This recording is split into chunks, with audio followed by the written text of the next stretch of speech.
무엇 때문에 이렇게 빠져드는가 하면 신천지 같은 경우는 다른 게 없습니다. 오직 교리예요, 교리.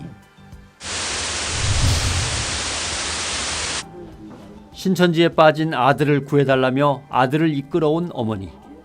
신천지 내부 강사와 신도도 이 모자를 쫓아왔습니다. 오셨죠?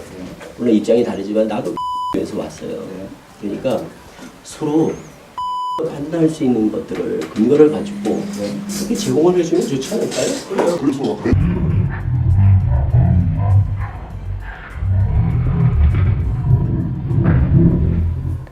저는 CBS 신천지에 빠진 사람들의 3부 중독에 나왔었던 시몬지파의 김의석 강사라고 합니다.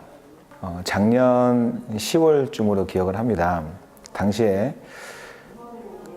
나성훈 형제의 어머니였던 그 집사님과 더불어서 계속해서 우리 교회와 더불어서 센터에 시위를 나왔었습니다. 그 주동했던 성훈이 어머니와 함께 경찰과 만나서 서로 절충을 하는 그런 협상을 했던 적이 있었습니다. 그 결과로 시위를 나오지 않은 조건으로 하여 구리에 있는 교회에 개종교육을 받으러 가게 되었던 겁니다. 먼저 들어가기 전에 상황부터 좀 말씀을 드린다면 그 성훈 형제 부모님, 어머니하고 서로 대화했을 때 시위를 오지 않는 조건으로 가는 부분이다 보니까 이 성훈 형제가 그 제가 하는 개종 교육을 제대로 받을 수 있도록 방해하지 않는 조건에 들어갔었던 부분이 있었습니다.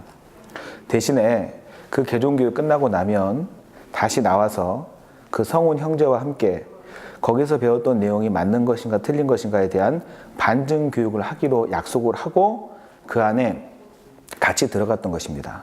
이게 베네딕트 성당이야. 강사님이 다 알고 계셨죠? 뭐 잘못 기억하고 있는 게 있으면 이따 얘기하죠. 왜 내일 안 올 거야? 일단은 만나봐야 될 거예요. 무슨 소리를 하는 거예요? 만나지 마. 그래 네 의지를 가지고 공부해. 거기서 배웠던 내용이 맞는 것인가 틀린 것인가에 대한 반증 교육을 하기로 약속을 하고 그 안에 같이 들어갔던 것입니다. 그렇죠. 그러나 몇 번 대답을 한 적이 있었습니다. 어떤 경우에 대답을 하냐면 예를 들어서 신천지에서는 이긴 자의 피와 살을 먹고 마셔야 영생하지 않습니까? 이런 식의 가 질문을 할 때에 거기에 대한 답변을 하지 않고 있으면 마치 그 사람의 주장을 인정하게 되는 꼴이 되는 경우가 있습니다. 그럴 때는 인정하면 안 되기 때문에 대답을 하는 경우가 있었죠. 오늘날은 총회장의 사도요한의 세요한이죠. 세요한의 피화살을 먹어야 된다고 가르치지 않으셨어요? 중독이라는 말의 의미부터 한번 생각을 해봐야 될 텐데, 우리 신천지는 성경을 기준으로 해서 뭐가 맞고 뭐가 틀린지 매일매일 확인하고 또 확인하고, 이해가 안 되면 물어보고 답변해가면서 스스로 깨달아 인정하고 믿고 온 사람들이 신천지의 성도들입니다. 이걸 중독이라 한다면 오히려 저는 묻고 싶습니다.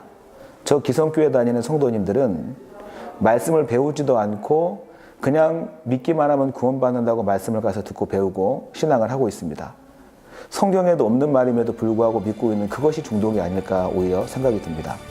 무엇 때문에 이렇게 빠져드는가 하면 신천지 같은 경우는 다른 게 없습니다. 오직 교리예요, 교리. 그래서 이 비유풀이를 2달 정도 배우면 다 중독이 되고 세뇌가 스스로 깨달아 인정하고 믿고 온 사람들이 신천지의 성도들입니다.